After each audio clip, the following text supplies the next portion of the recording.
අයිබෝන් කියලා පිළිගන්න ඔයාලා හැමෝම ටෙක්සර් YouTube channel එකට. ඉතින් මේ Python lesson series එකේ 14 වෙනි වීඩියෝ එක වෙන්න ඕනේ. ඉතින් අපි කලින් වීඩියෝ එකේ කතා කරා inputs ගැන. ඉතින් අද කතා කරන්නේ inputs ගැනම තමයි. ඉතින් අපි project එක open කරගමු. හරි අපි ගියාදී කතා කරේ ගියාදීලු. කලින් වීඩියෝ එකේ කතා කරේ මේක ගැනනේ. අපි input එකක් ගත්තා. number එකක්. හැබැයි ඒක print කරා ඊට පස්සේ අපි ඒ print කරන data එකේ හඬ තමයි අපි input කරගත්ත data එකේ data type එක මොකක්ද කියලා බලුවා. ඉතින් අපි input කරගත්තේ number එකක්. හැබැයි number එකක් වුණාට මේකේ data type එක උනේ string එකක්. ඉතින් ඔයාලට ඒක මතක ඇති. මත නැත්නම් ආයි වීඩියෝ එක බලන්න. හරි. ඉතින් අද මම කියලා යන්නේ කොහොමද අපිට අවශ්‍ය format එකකින් කියන අපිට අවශ්‍ය data type එකකින් data type වර්ගකින් input එකක් ගන්න කොහොමද කියන එක ගැන තමයි කතා කරන්නේ. ඉතින් මම number කියලා variable එකක් හදාගන්නම්. number කියලා variable එකක් හදාගන්නම්. දැන් මට ඕනේ input එකක් ගන්න. මම සපුරුදු විදිහට input function එක දීලා මේක ඇතුළේ මම දෙන්නම් enter a number කියලා variable text එකක් දෙන්නම්. right ඊට පස්සේ මට දැන් ඕනේ print කරගන්න print f string එක දාලා you have entered number is ඉංග්‍රීසි හරියට දන්නේ නැහැ ගණන් ගන්න එපා අච්චර is num කියලා print වෙන්න ඕනේ. හරි. දැන් මම මේකේ data type එකත් මෙහෙම බලා ගන්න අවශ්‍ය නිසා මම print type ඉතින් output එක මොකක්ද කියලා දන්නවා. මෙතනින් output කරාට පස්සේ එන data එකේ data type එක මොකක්ද කියලා දන්නවා. string එකක් කවන්න අපි ආයෙත් බලමු. cls හරි. enter number මම දෙන්නම් මෙතන 5 කියලා. you have entered number is 5 කියලා output එක ලැබෙනවා. සහ මට තවත් output එක ලැබෙනවා data type එක class str කියන මේ string එකක් තියෙන්නේ. ඉතින් මම කොහොමද දැන් මේකේ තියෙන දැන් මේ input එකේ string එකනේ අපිට අවශ්‍ය නම් පුළුවන් තවත් variable එකක් හදලා අවශ්‍ය නම් අපි හදාන්න mod num කියලා නම් variable එකක් හදාගමු. modified number දැන් මම අවශ්‍ය නම් මේ විදිහට කරන්න පුළුවන්. මට දැන් පුළුවන් අර මම 9 වෙනි වීඩියෝ එකේදී කියලා දුන්නා. කියන්නේ Python lesson 9 එකේදී data type conversions ගැන. ඉතින් ඒකත් මේකට අවශ්‍ය වෙනවා. දැන් මට ඕනේ මේ number එක integer එකක් කරගන්නනේ. ඒකෙද මම type කරන්න ඕනේ int integer එකක් කරන්න කියනවා. මෙන්න මේ num කියන variable එකේ තියෙන value එක. හරි දැන් අපි මෙතනට දෙන්න ඕනේ modified num. හරි modern num මේ modern num කිව්වේ modified number කියන එක. හරි enter number 5. you have entered number is 5 class එක int කියලාමයි අපිට output එක ලැබෙන්නේ. ඉතින් අපිට මෙච්චර දුර යන්න අවශ්‍ය නැහැ මේ වැඩේ කරගන්න. බොහොම සරල විදියක් තියෙනවා. අපි මේ වැඩ කරන්න පුළුවන්.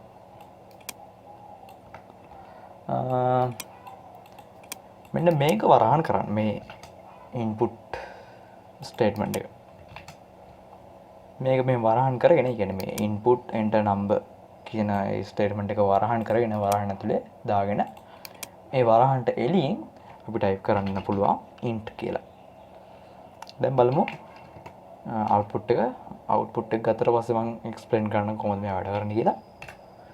enter number 44ද you have entered number is 44 class එක int කියලා තමයි පෙන්නන්නේ. ඉතින් මේක වෙන්නේ කොහොමද? හොඳට බලන්න. දැන් මෙයා input එකක් ගන්නවා num කියන variable එකට enter number ඒ text එක යටතේ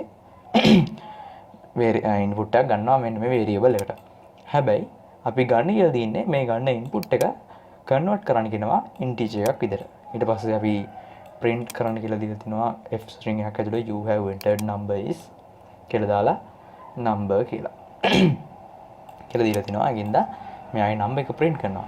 ඊට පස්සේ අන්තිම line එකේදී මම කියනවා number කියන variable එකේ data type එක print කරන්න කියලා. ඉතින් මම හිතනවාට මේ වැඩේ හොඳටම තේරෙන්න ඇති කියලා. අපි දැන් පොඩි calculator එකක් හදමු. බොහොම සරල මට්ටමේ calculator එකක්. මේක num1 කියලා rename කරගන්නම්. num1 කියලා variable එකක් හදාගෙන ඉස්සෙල්ලා එක මෙහෙම තියන්න. enter first first number කියලා දෙන්නම්. මේකට num2 මේක හැම කොපියක් දාගමුකෝ. ලේසිනේ වැඩි. enter second number. හරි. දැන් මට ඕනේ මේ ගන්න numbers වල output එක, ඒ කියන්නේ මේ output එක මේ දෙකේ එකතුව වෙන්න ඕනේ. ඒ කියන්නේ මේ දෙකේ එකතුව මට output එක ලබා ගන්න ඕනේ. ඒකින්ද මම answer කියලා variable එකක් හදාගෙන answer. හරි. answer කියලා variable එකක් හදන්න මම දානවා num1 num2 කියලා. දැන් මට බොහොම සරලයි වැඩේ කරන්න. දැන් පුළුවන් print අපි output එක දැම්ම විතර total හරිනේ total is answer හරි මම මෙතන f කියලා දාලා නැහැනේ. හරි. අපි දැන් බලමු output එක.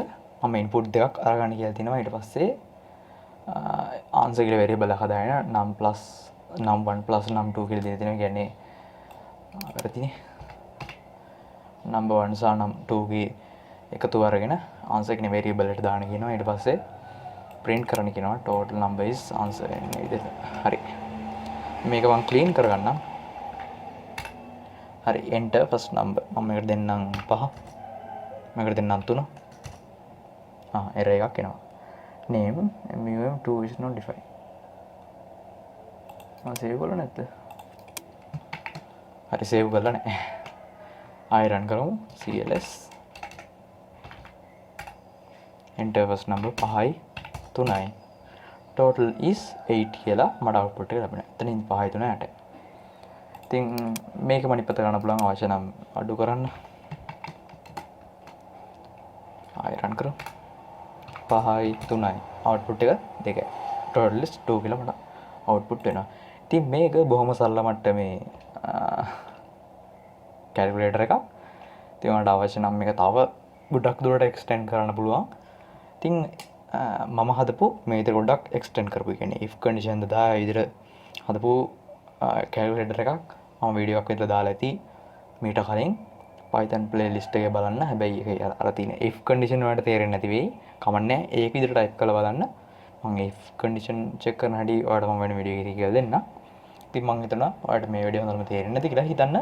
අවශ්‍ය නම් ඔයාලට මේක float එකක් කරගන්න. float වලින් input කරගන්න පුළුවන්. නැත්නම් string එකක් විදිහට input කරන්න පුළුවන්. නැත්නම් boolean එකක් විදිහට ඕන විදිහට ඔයාලට පුළුවන් මේක input කරගන්න.